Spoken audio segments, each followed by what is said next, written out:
check yung application ko. Edi sayang lahat-lahat ng effort, ng money, and then parang malaking bagsak yun. Ano na lang gagawin ko? Sobrang pangarap ko talaga makapagtrabaho dito sa UK, but and thankfully,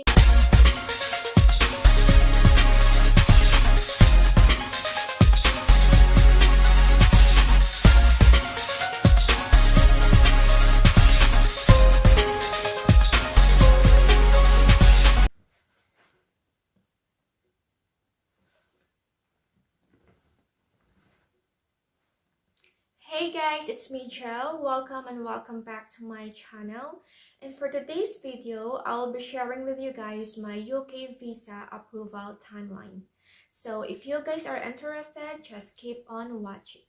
I really hope that this video will be of great help, especially to those individuals who are planning to become a UK RN just like me, sa mga nurses dyan na nangangarap na mag-apply or magtrabaho dito sa UK.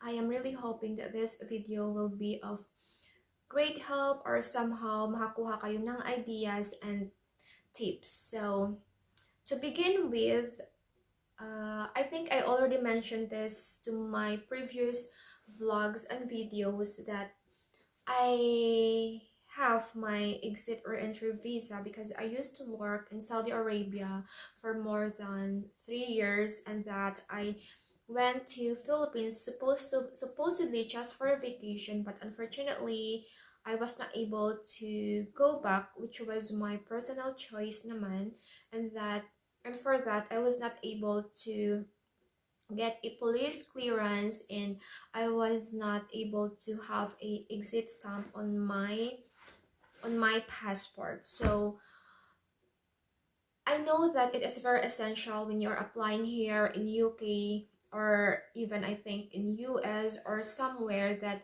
whenever you work or even you had your vacation in a certain country for more than 3 years or more than 3 months or 3 months and above for the past 10 years, you really need to present a police clearance. But in my case, how can I present since I didn't go back to Saudi Arabia?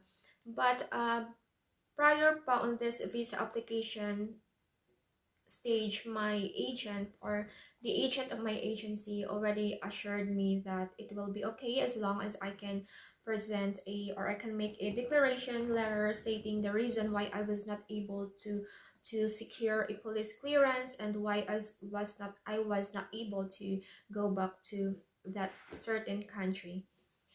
And what happened was, actually, dapat March pa ng 2019 yung visa appearance namin. But due to this pandemic crisis, itong coronavirus nga, kaya na-move siya ng September 2019. So by September 3, we received an email na kailangan naming mag-apply ng visa through online.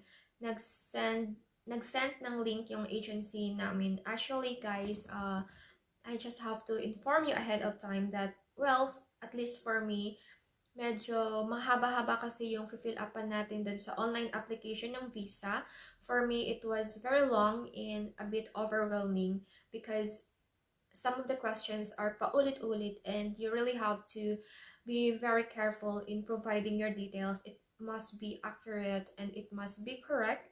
Make sure that you are providing the right and the correct data and details. But for us, nothing to worry naman because yung agency namin yung mag-click ng submit or because they were the one who were paying for our visa, which means that whatever we input on the system, they are double check nila, guys, if ever we enter wrong details or wrong information.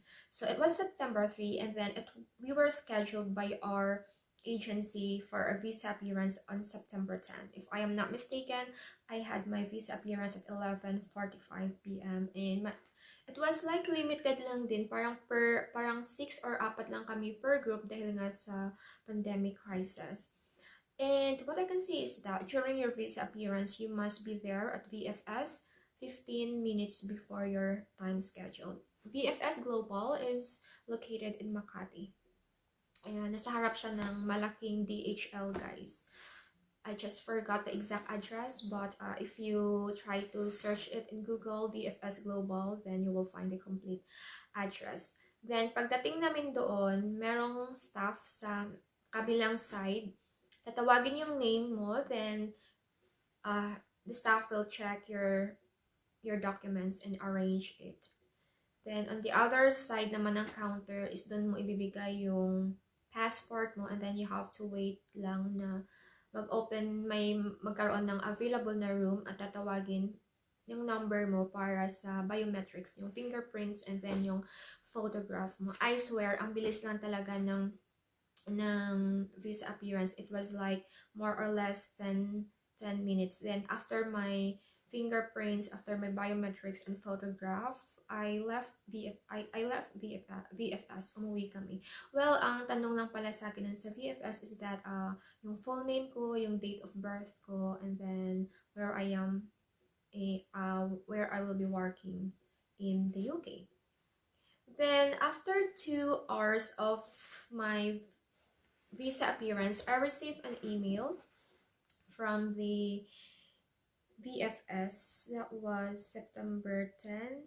2 hours after that, I received an email saying that the processed visa application for GWF reference number blah blah blah, that was my reference number, was forwarded to UK Visas and Immigration on 10th of September. By the way guys, yung agency namin is nag-avail sila ng standard na visa which was more than 15,000, and also they availed the scanning and uploading assistance, which is more than 900 or almost 1,000. And if I am not mistaken, they also avail the SMS, like 200 pesos. SMS is yan yung makaka-receive tayo ng mga message regarding sa progress ng ating application, and that the agency and our agency didn't avail for the delivery. Like if you want your passport to be delivered, you have to pay like 800 pesos, but they opted to pick up na lang kasi nga marami din kami. And yes, just make sure lang guys na as what I mentioned earlier, you should be there 15 minutes before your time scheduled, and make sure that you are wearing the proper attire. For us, our agency told us that we should wear a closed footwear rather than wearing sandals or yung mga open footwear. It's much safe to wear a closed footwear kasi medyo strict din yung VFS Global. Then after that, since standard visa, actually merong priority, merong super priority. Priority is just like 5 or 7 days makukuha mo na yung passport mo. And then make sure pala guys, when you have your visa application or visa appearance, whatever papers you have with you, like all the photocopies, and that should be photocopied in A4 size, and you have to bring all originals. Kung ano yung pinag-photocopy mo, make sure that you have all the originals as well. And then, before ka lumabas ng VFS Global, make sure na kung ano man yung mga papers na dala-dala mo din siya pa uwi. Walang maiiwan doon sa mga papers mo except na lang sa passport mo, kasi doon yun ilalagay yung visa mo, doon nila didikit diba doon sa passport mo. So yeah, wala kang maiiwang any documents doon maliban lang sa passport mo. So since nag-avail yung agency ko ng standard visa, within 15 days yung pag-process noon, 15 days or minsan nga less than 15 days pa. After that, noong September 25, may na-receive akong email coming from UK Visa.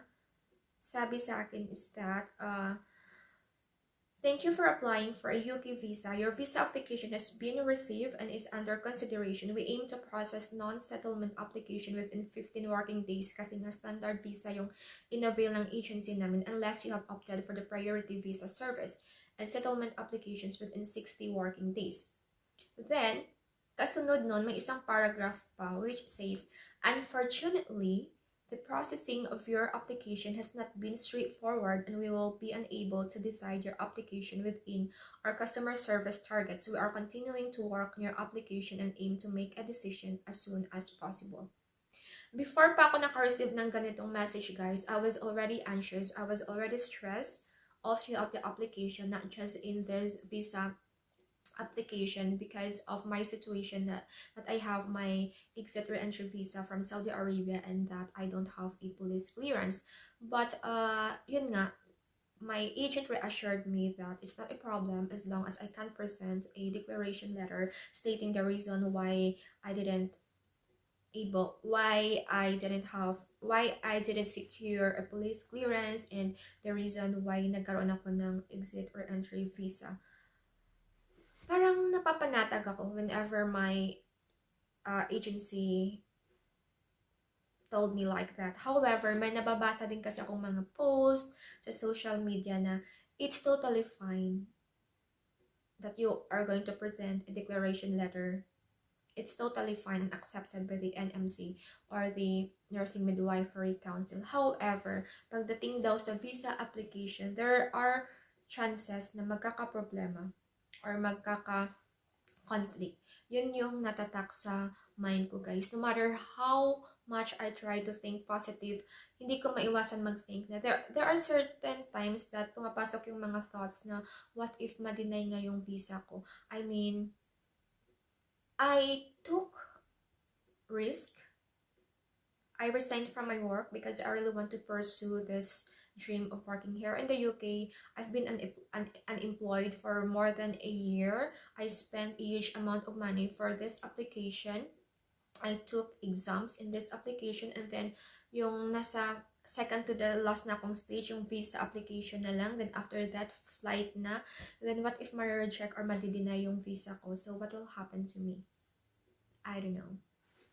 Then, tinanong ko yung mga kasamahan ko, yung ka-batchmate ko during visa appearance, if naka-receive ba sila ng ganitong message. And they said, wala silang na-receive na message. And meron pa nagsabi sa akin na dapat daw hindi ako maka-receive ng ganyang message na may unfortunately, kasi it means na parang may something wrong, or baka it signifies na madedeny yung visa ko. I was more stressed, nagiging more anxious ako, guys. Like, I could no longer think of the right thing. Tapos, parang ayaw ko nang kumilos, nakahiga na lang ako sa bed. Like, I was totally bedridden. But I still kept on praying to God na sana naman kahit na yun na yung situation, baka meron pang miracle na pwede pa rin i-push kahit ganun na.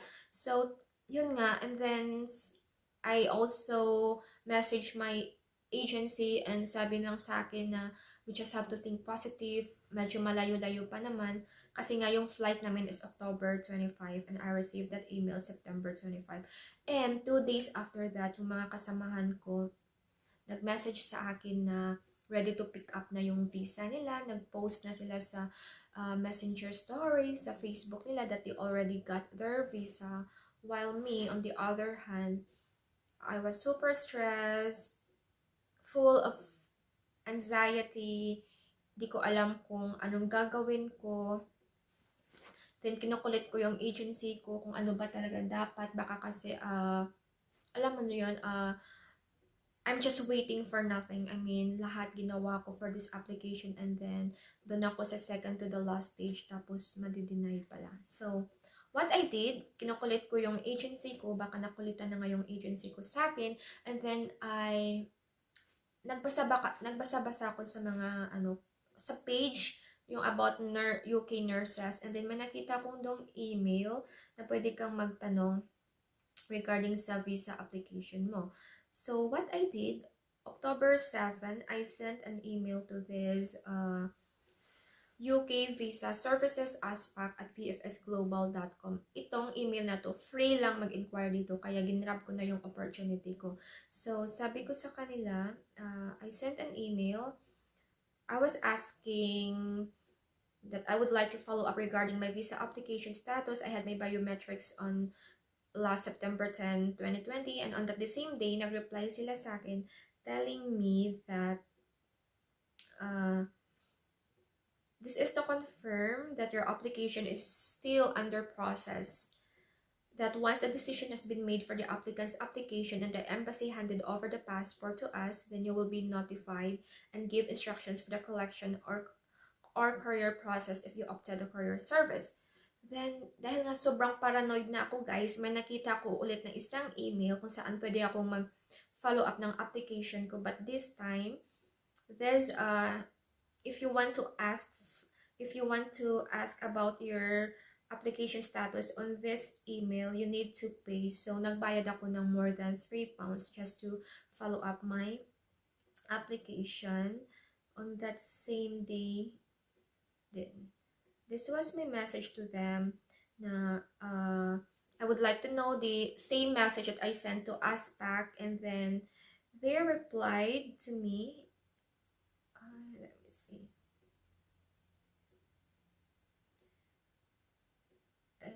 I think they replied on the following day na. Sabi nila, thank you for contacting UK Visas and Immigration. With regards to your inquiry about the status of your application, I can confirm that your application is being considered and is currently awaiting a decision. We have escalated your case to the relevant department and you will receive a reply within 20 working days. So, I was wondering, mas lalo akong na-stress, guys. That was October 7, then it was escalated na daw, and then I will receive a reply within 20 working days. So, October 7 plus 20 days, that would be October 27. And then yung scheduled flight namin is October 25. So it means may iiwan ako sa Pinas, guys. So kunalify ko sa kanila if yung 20 working days pa is doon magsa-start during my visa appearance, which was last September 10, or magbe-base sila on the day na nag-send ako ng email. But unfortunately, I didn't receive any response from them. Mas lalo akong na paranoid, na stress, na toxic, na nagkaroon ng high level of anxiety. Di ako makatulog, guys. Di ako makakain. Samantalang yung mga kasamahan ko, ready na sila. Prepared na yung mga maleta nila. Excited na sila para sa UK journey nila. Samantalang ako parang, wala, di ko alam. Iniisip ko, ano na lang yung gagawin ko. Babalik na lang, mag-a-apply na lang ulit sa Pinas, sa hospital, tapos pandemic pa, ang baba pa ng sahod. But then, I kept on praying talaga kay God na sana, alam mo yun, grabe talaga yung pananampalataya ko, guys. Then, after that, that was October 14, I received a message from him that, no, October 13, October 12, I received a message that the processed visa application for GWF reference number was received at the UK visa application on 12th of October. If a courier service was purchased from VFS, your process application will be delivered to the chosen address. Then, agad-agad ako nag-screenshot sa message na to, then pinorward ko sa agent namin, and then, oh my God, sabi ng agent namin, yan na yan, ma'am, yan na yan, okay na daw yung visa ko.